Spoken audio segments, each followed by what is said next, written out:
The Ark of the Covenant is a secret gold-covered object known to the Jews, Christians, and also the Muslims. It has also been made known to a wider audience by being depicted in various movies. But what is the Ark of the Covenant? The oldest text written about it is the Torah, found in the Jewish Tanakh and in the Old Testament of the Bible. It tells us about the supreme God, the one who claimed to be the creator of planet Earth. He wrote 10 laws on 2 tables of stone. These stones were then placed into a gold-covered chest. The chest itself was then closed with a seat or lid with 2 cherubims, one on each side of the lid. The ark was used for 2 different purposes. It was above this seat the creator of the earth would manifest himself, as the law and the ark functioned as a throne for the creator. Secondly, it was put into a sanctuary system along with other holy objects.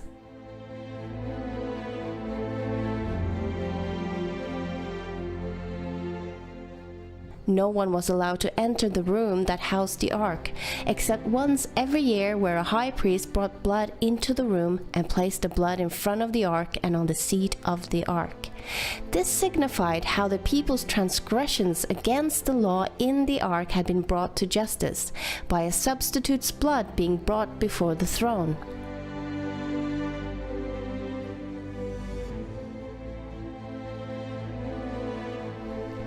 It was later moved to the first temple in Jerusalem. Sometime before the Babylonians besieged the city and destroyed the temple, it is assumed that it was hidden or that it disappeared.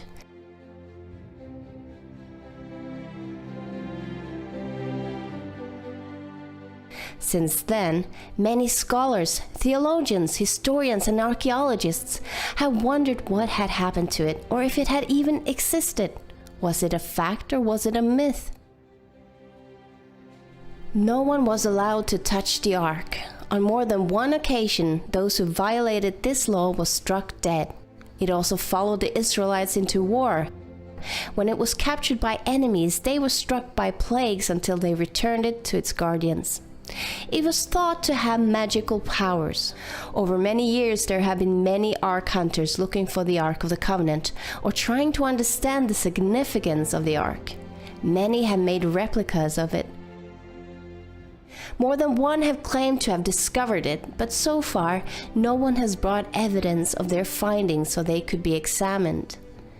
But one claim was to stand out from all the others in a very special and heart-wrenching way.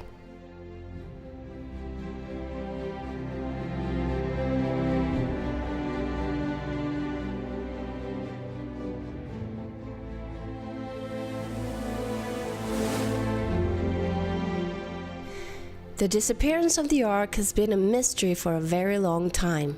All the sources mentioning its hiding place were written long after its disappearance and is clearly based on either legends or even guesswork. The last time it was mentioned in the Bible was when King Josiah ordered it to be placed back into the temple. But we also know that Babylon conquered Jerusalem in Josiah's son's days, well over 35 years later. One interesting thing about this is that there is no mention of the ark, although other items that was taken are mentioned. However, the book of the Maccabees that came several hundred years after it went missing claimed that the ark had been hidden at the mountain where Moses saw the promised land before he died. The book of Baruch, an even younger book, claimed that God let the earth beneath Jerusalem swallow it up, and that the ark would surface again at the end times. And medieval literature claimed the ark had been taken to Ethiopia, and some 20th century speculation included Egypt and even Ireland. But what the ark is and where it is might actually be connected. The main function of the Ark of the Covenant was to be the governmental seat of God in his earthly temple. But the ark had many assignments outside the sanctuary and wasn't limited to the sacrificial rituals. Both inside and outside the sanctuary system, the ark was used to defend God's right as judge and only true God and king of the whole earth. His claim to this right was written in the law inside the ark, which stated that he was the creator and that the earth, therefore, belonged to him.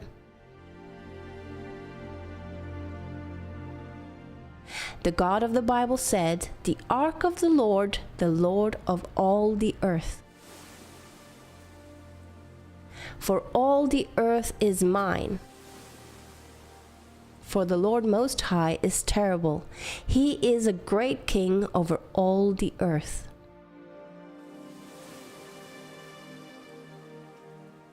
That is why the ark went in front in the war against the city of Jericho. Even though this city didn't accept him as God, or being the supreme authority on earth, he could still judge and sentence them. Although Nebuchadnezzar, the great leader in Babylon, didn't worship the God of Israel, both he and other kings and great nations in those days were still judged by God. The Assyrians, the Midianites, Canaanites, Egyptians, Ethiopians, Philistines, and many other nations who rejected God as their God was still judged according to God's standard.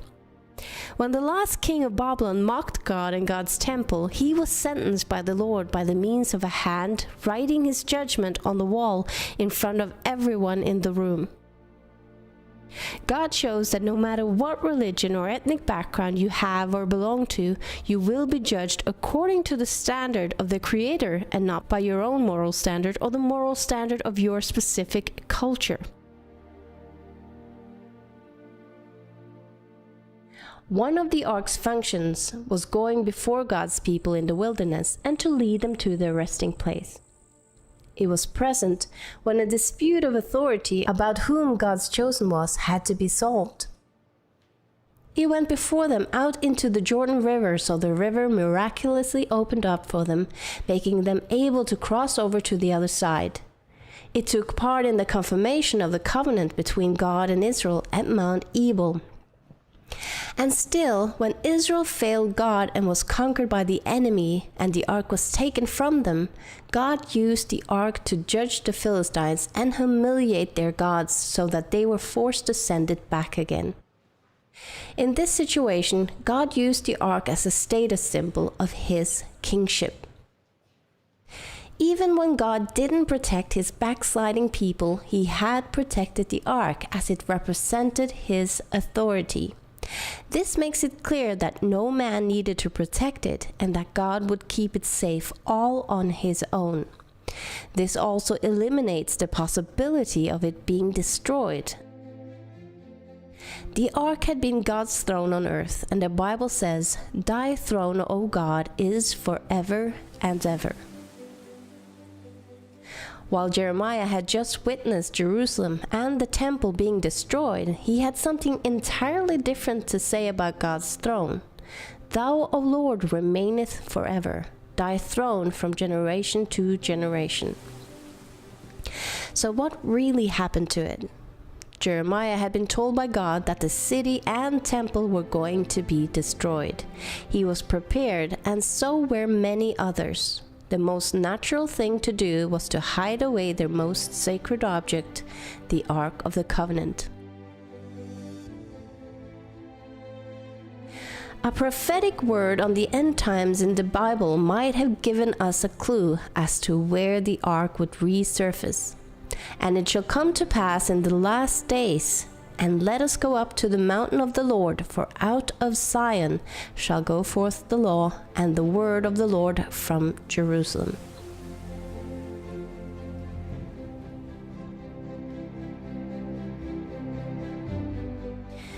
In the 19th century, archaeology got its beginning when different scholars went looking among the old remains found in the Middle East.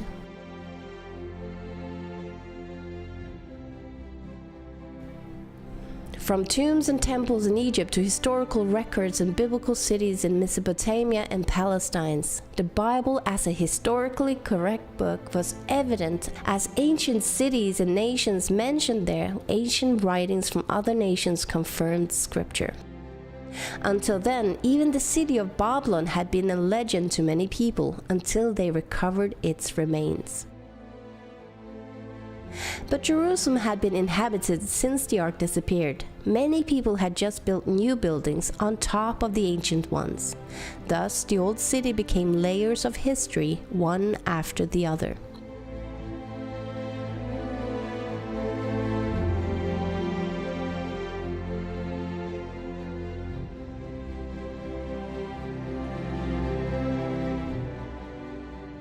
In 1854, a missionary, James Barclay, was walking along the old walls of Jerusalem. Here he stumbles across the entry to a major cave underneath the old city, full of tunnels and openings. It's been closed off for centuries, and it ran the length of 5 city blocks. In 1867, General Sir Charles Warren did the first major excavations in the old city and the mountain the temple once stood on. He discovered shafts and tunnels beneath ground level. In 1873, Charles Clermont-Ganneau, a French Orientalist and archaeologist, discovered a cherub carved on stone inside the cave. Cherubim were commonly used in the ancient times to guard the entry to a sacred town or place. This cherubim had similar features to what was popular in the time the Ark disappeared. In 1882, General Gordon, a highly respected officer, traveled in the Middle East, and while looking around in Jerusalem, he was convinced that the traditional place called Golgotha could not be the right place. The northern section of the Temple Mount that was cut off seemed like it fit the biblical description and the ancient layout of the city much better. He started excavations there, but he had to leave to help in a conflict in Sudan, where he died and never got to finish his work. However, he did have time to write a letter to a friend containing a shocking statement. Something had happened that he did not explain.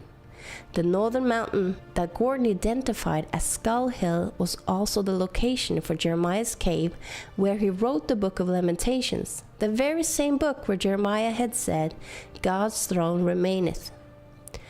Gordon said, "The Ark of the Covenant is there." He also mentioned that other temple furniture could also be found there. A very strange statement, as he never got to finish his excavation. So how had he come to know? Well, the place was left covered up, and General Gordon's letters remained tucked away somewhere safe.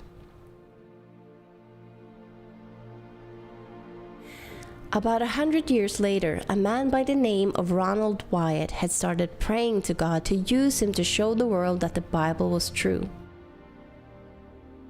Ron had already been looking into the flood story and investigated the possible remains of Noah's Ark.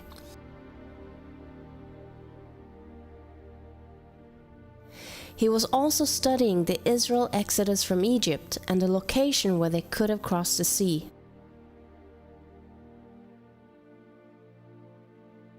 Finding several old Egyptian chariot wheels, it was on one of the diving trips he ended up traveling by Jerusalem on his way home.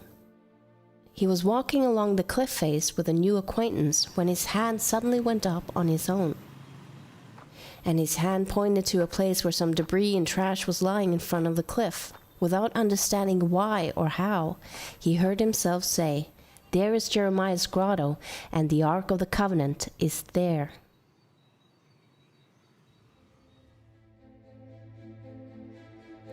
Ron was confused at what had happened, as he hadn't had such an experience before. He had not even thought of looking for it. Troubled, he went home trying to study and find out if the Ark being there could even be a possibility. He studied the Babylonian siege wall at the time when the Ark was last seen. He tried figuring out when it had to have been removed and also the limitations of both the time and the place to hide it. He absolutely saw the possibility that the Ark could be hidden beneath, somewhere in these tunnel systems. He was convinced that God himself had inspired him to find it. Ronald started excavating with his 2 sons in the place where his hand had pointed.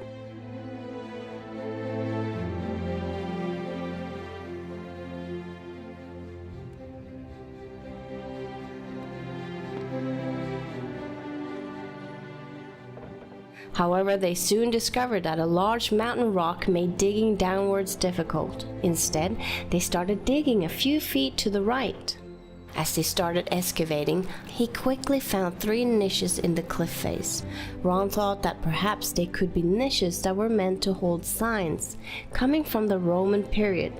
After all, Golgotha was close to the main road at the time of Jesus, and this could have been where Jesus was crucified. The well-known quote of Quintilian explains, "Whenever we crucify criminals, very crowded highways are chosen so that many shall see it and may be moved by fear of it, because all punishment does not pertain so much to revenge as to example." The Golgotha location where the Byzantine church was built wasn't by a main highway, but this place was. Could these niches have been used to put signs in that revealed to the people the crimes the criminals had done? He started thinking that this side of the mountain could have been the place where people were crucified. He continued excavating downwards, but the ground underneath was very loose. For this reason, they went back to the original place, hoping that they could dig around the large rock. This time, they discovered that they could excavate down between the cliff and the rock, and that the cliff almost formed a roof as they excavated downwards. While digging downwards, he quickly found what appeared to be a rope hole chiseled into the cliff.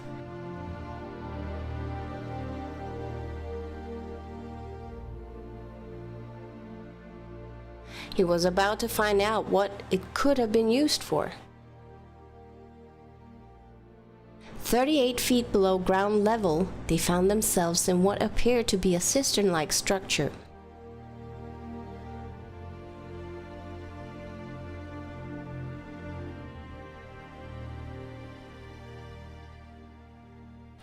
It was round with stairs going down into it.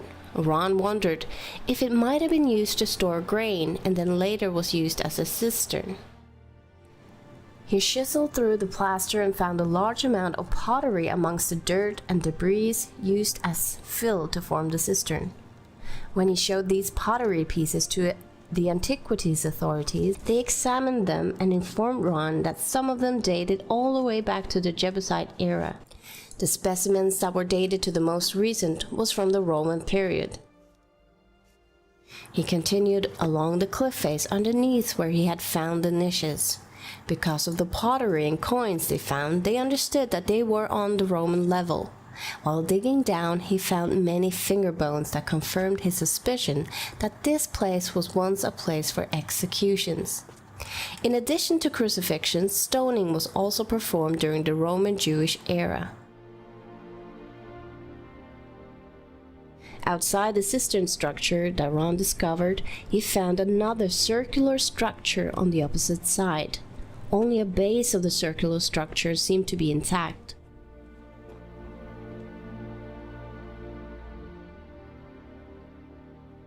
While studying the structure, he found a well-preserved section with a wall and a hewn stone standing horizontally out from the wall in the cliff face.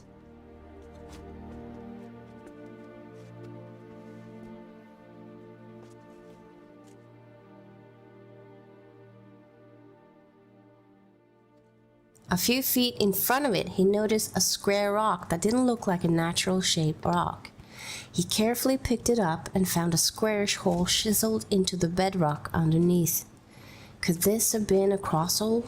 As he examined this hole and cleared away the dirt around it, he discovered that it had a large crack extending out from it. It appeared that the hole was chiseled into a platform in the bedrock. In front, on a lower level, he found several other cross holes. But he couldn't get the thought out of his head that the one on the platform with the crack extending out from it could have been the hole that held the cross of Christ. He remembered the scripture saying that an earthquake shook the mountain when Christ died. Could this crack point to the hole holding the cross? The cross hole extended 23 inches into solid bedrock, while the crack appeared to extend much deeper.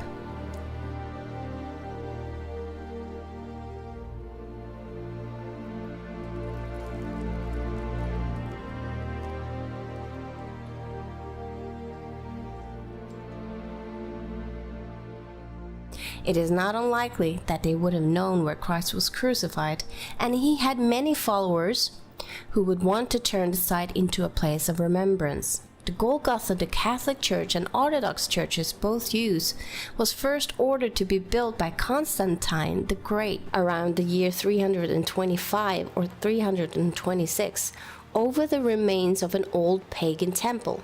This happened many years after Christ was crucified, but these remains that Ron discovered was Roman and could date back shortly after the crucifixion. After year 70 AD, the Jews were either killed or moved, and the city was reduced to a Roman camp. This could mean that the site was no longer used for crucifixions. Ron found coins in the building structure dating back to 135 AD and before, but none after. In 130 AD, the Christians was favored in place of the Jews, and this structure was therefore likely built by Christians at this time or earlier. This means that this was probably the first site that was recognized as the actual Golgotha. The Golgotha that the Byzantine Church was built over about 200 years later was constructed when knowledge about these places had been more or less lost. The closer the time were to the crucifixion, the more they would have known about the details of what happened. The fact that the coins Ron found in the ancient building were from 135 AD indicates that whoever built and used this ancient structure apparently abandoned it at the time and left the region. The fact that the foundations are still intact might indicate that it didn't suffer destruction at the hands of invaders, but most likely fell into disuse and decay. Eventually, over time, it was covered in dirt and debris. Whatever was the case, the evidence showed that the structure might have been constructed long before the Church of the Holy Sepulchre. Ron and his two sons had worked here over a period of nearly 2 years. They continued looking down at the Roman level for a cave or an entrance to a tunnel, but without any luck.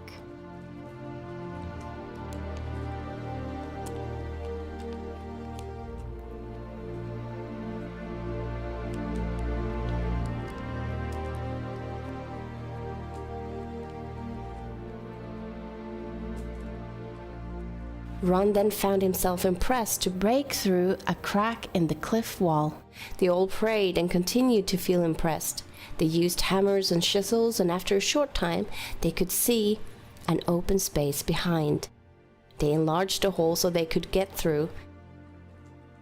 The cave on the inside was 15 feet high and wide.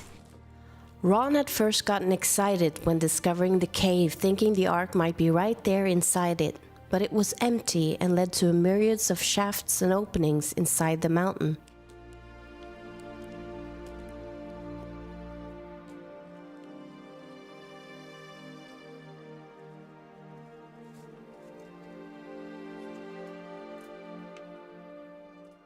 Ron continued to search every cave and opening he could possibly find inside the colossal cave system.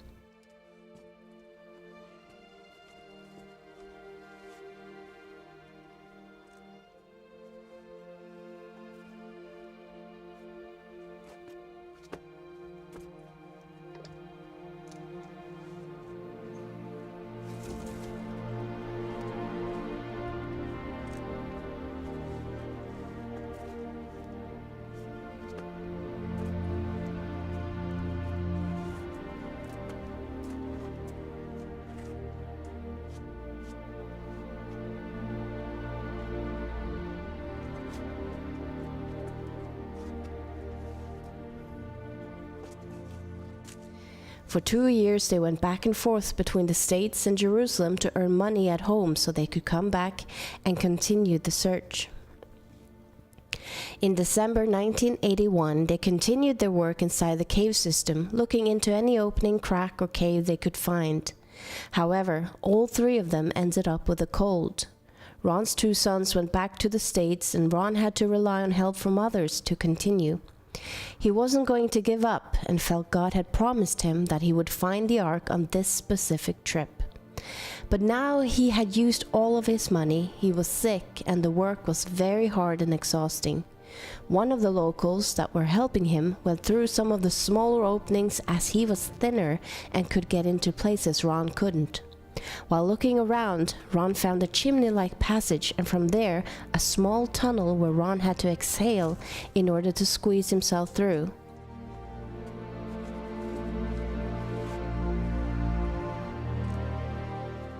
He then noticed a stalactite about 16 inches long in front of the cliff wall.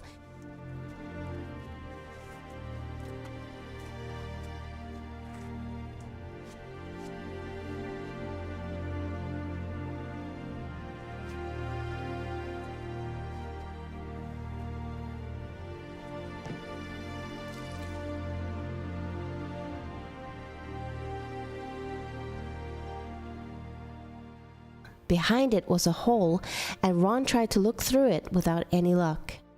So he enlarged it a little and could see a cave inside, but it didn't look too promising and appeared to be a cave full of rocks. But he was determined to look everywhere. He enlarged the hole enough for his helper to crawl in, but he came quickly out again with a terrified look on his face, crying, "What is in there? What is in there? I'm not going back in there." And then he tried to get out of the cave system as fast as he could. Now Ron realized that there might be something there and enlarged the hole enough for him to squeeze himself in. It was now January the 6th, 1982. There was about 18 inches of clearance between the rocks and the ceiling.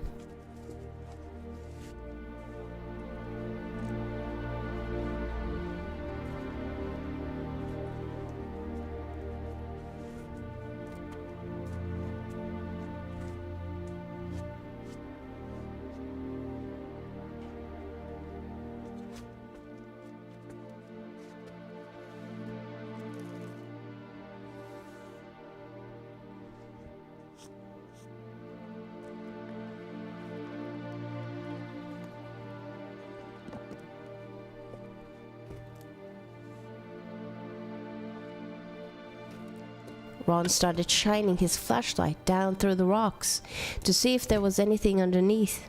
He saw some dry, rotten timbers, and under it some dry, rotten animal skins that turned into powder when he touched it. He then saw something reflecting back, something shiny and golden.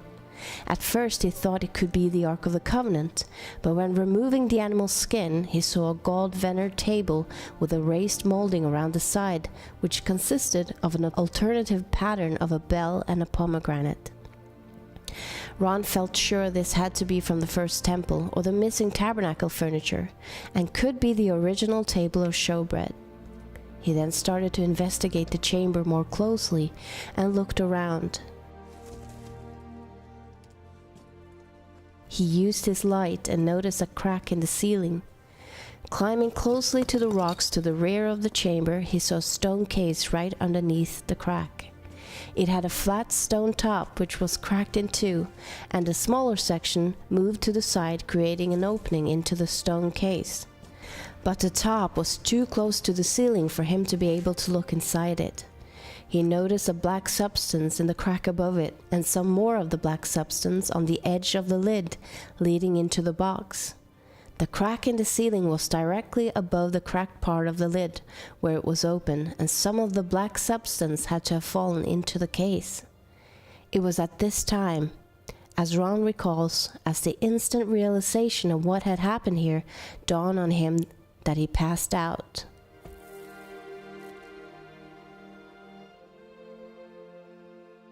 When he realized that the crack in the ceiling was the end of the crack extending from the crosshole found in the elevated platform many feet above him, and the black substance was blood that had fallen through the crack and into the stone case, he knew the Ark was in the stone case. But the most overwhelming realization was that Christ's blood had actually fallen on the mercy seat on the Ark of the Covenant.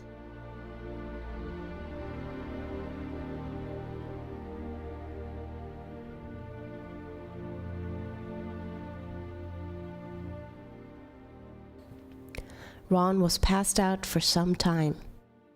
He later came back to the cave and managed to confirm that it really was the Ark of the Covenant.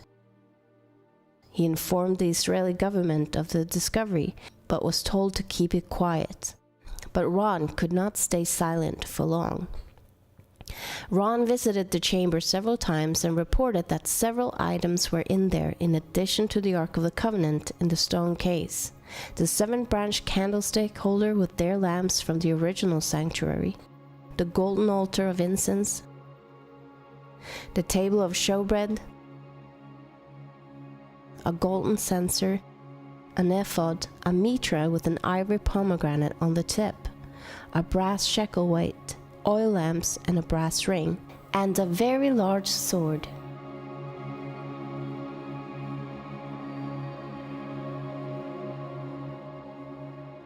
In the back of the ark was a small open cubicle which still contains the book of the law, presumably the one Moses himself wrote. To his understanding, the book of Genesis was not there. It amazed Ron that these scrolls written on animal skins were still in perfect condition. He then began to realize that the ark had to have been taken into this chamber somehow. It couldn't be where he entered because he had cut through stone to get in. Removing some of the stones, he found a larger entrance going south towards Zedekiah's cave on the other side of the road, where the cherubim had been found. This tunnel was however blocked with many large rocks, and Ron had no way of moving them out of the tunnel from where he entered. Ron had a laboratory in Israel analyze the blood remains he had found in the crack and on the mercy seat of the ark. The results shocked them beyond anything. First of all, in this analysis, I took the blood into a laboratory in Israel. I asked one of the people I work with in antiquities, where is a good laboratory that does reliable work? And they said, such and such, such and such. I took it. I just said, please examine this blood and tell me what you can tell me about it. All right? They said, well, look, we're going to reconstitute it. We're going to put it in normal saline and keep it at body temperature for 72 hours with gentle swirling. All right, that's their business. That's great. I said, now I want to be there when you check it out. They said, fine. So I was back. They checked it out. I said, now, they said it's human blood. We can tell that. They did whatever tests they need to do. And then I said, take some of the white blood cells and put them in a growth medium and keep them at body temperature for 48 hours. And they said, well, that'll do no good because it's dead blood. I said, would you please do that for me? And they said, okay, we'll do it. So anyway, I said, I want to be there when you take it out and examine it. So I was back there. They took it out, examined it under a microscope, and the one technician called the other one over there, and then they called the boss over there, and they were talking Hebrew a mile a minute there for a little bit, and they looked at me and they said, Mr. Wyatt, this human blood only has 24 chromosomes in it. Everybody else has 46. You see, 23 from your mother, 23 from your father, 22 autosomes from your mother, 22 autosomes from your father. You get an X from your mother, you may get an X or a Y from your father, all right? This blood had 23 chromosomes from the mother's side, one Y chromosome only. You see, the child could not have developed if they hadn't had the autosomes from the mother. So all of his physical characteristics were determined by his mother's side of the family, her autosomes. His maleness was determined by this one Y that came from the source, not a human male. Then they said, this blood is alive. And then they said, whose blood is this?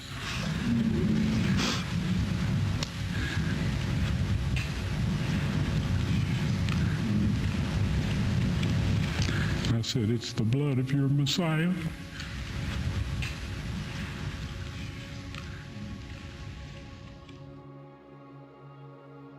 When the blood went on the mercy seat, it was proven that it was sin against this very law Christ took the penalty for. Our sins against God's laws, not human laws or any other religious laws. And these are the laws we need to repent for having opposed. And furthermore, that God had really sent his Son to die in our place. Ron wanted to show everything to the world right away, but God stopped him.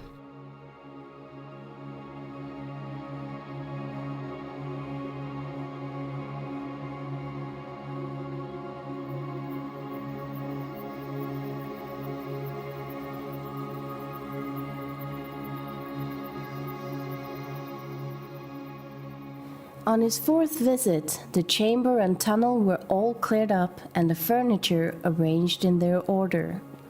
Ron instantly felt the presence of angels in the room, and he saw 4 angels, 2 standing on each side of the ark. They told him they were assigned to protect the ark, and then they told Ron to put his camera on a tripod and film.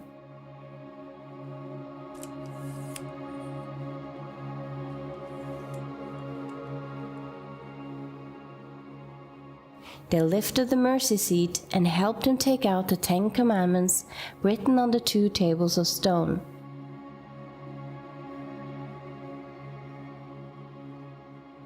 Ron then held them, showing them to the camera. They then told Ron when God had planned to show this to the world, at God's appointed time. When national Sunday laws are made at force, shortly after that, they will be shown to the world. Ron instantly knew what the angel meant, as he had studied the topic beforehand.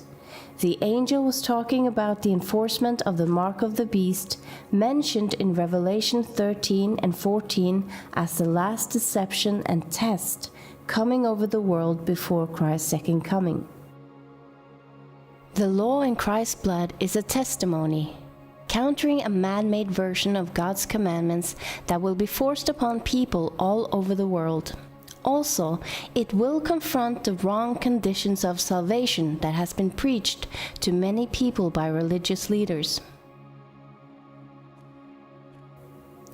Ron died in 1999 without seeing it fulfilled, but he knew the evidence of what happened was on tape, and he used his last months and years to tell people about the love of Christ, his sacrifice for us, and then he warned people of the coming mark of the beast law. Please listen to his important message and warning. Well, this set of laws is the one that God's subjects have to keep.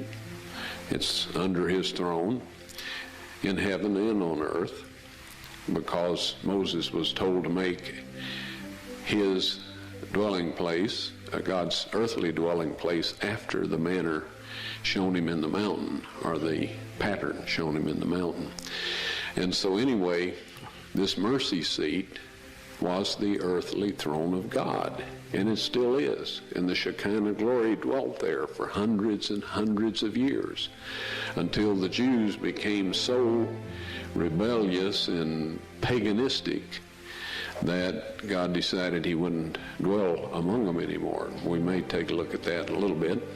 But anyway, that is what the mercy seat is all about. There's one statement in Scripture, and that's in 2 Thessalonians. All right, I think it's around the 2nd chapter. It talks about the man of sin. It says he was set in the temple of God, showing himself that he is God. Now, to look at it quickly, it would imply that in order for him to set in the temple of God, that there'll have to be one built, because there's no one there now. On planet Earth, at this point in time, there is an individual who him and his ancestors, in his position, changed the law of God.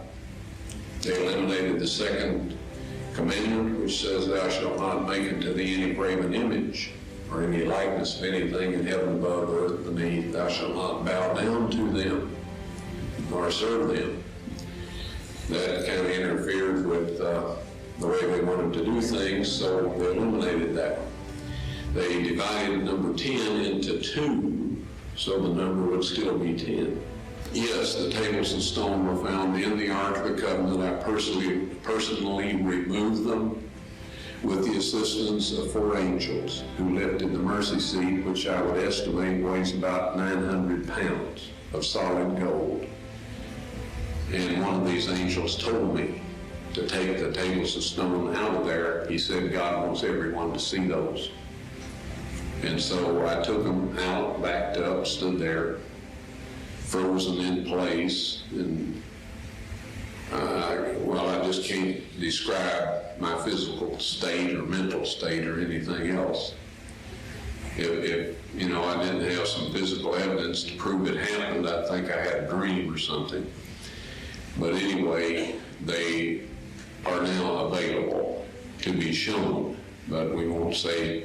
Actually, they're on a stone ledge right in the same chamber. That's where the angel put them after I handed them to him. I didn't know what to do with them.